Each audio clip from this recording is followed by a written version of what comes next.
વડોદરાની કે જ્યાં ચાલુ કારમાં આગની ઘટના સામે આવી છે। મકરપુરા વિસ્તારની આ ઘટના વસંત વિહાર સોસાયટી પાસેથી પસાર થઈ રહેલી કારમાં અચાનક જ આગ લાગી। ચાલુ કારમાં આગ લાગતા ચાલકે કાર રોકી અને તે બહાર નીકળી જતા તેનો આપાત બચાવ થયો છે।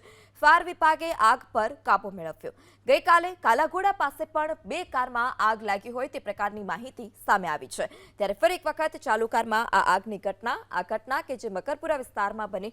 ધુમાડા દેખાતા જ જે ડ્રાઈવર છે તેઓએ સમય સૂચકતા વાપરી ઇકો કાર રોકી દીધી અને તેમાંથી તે બહાર નીકળી જતા તેમનો આપાત બચાવ થયો છે। આગળ વાત વડોદરાની કે જ્યાં ચાલુ કારમાં આગની ઘટના સામે આવી છે। મકરપુરા વિસ્તારની આ ઘટના વસંત વિહાર સોસાયટી પાસેથી પસાર થઈ રહેલી કારમાં અચાનક જ આગ લાગી। ચાલુ કારમાં આગ લાગતા ચાલકે કાર રોકી અને તે બહાર નીકળી જતા તેનો આપાત બચાવ થયો છે। ફાયર વિભાગે આગ પર કાબુ મેળવ્યો। ગઈકાલે કાલાઘોડા પાસે પણ બે કારમાં આગ લાગી હોય તે પ્રકારની માહિતી સામે આવી છે। ત્યારે ફરી એક વખત ચાલુ કારમાં આ આગની ઘટના કે જે મકરપુરા વિસ્તારમાં બની।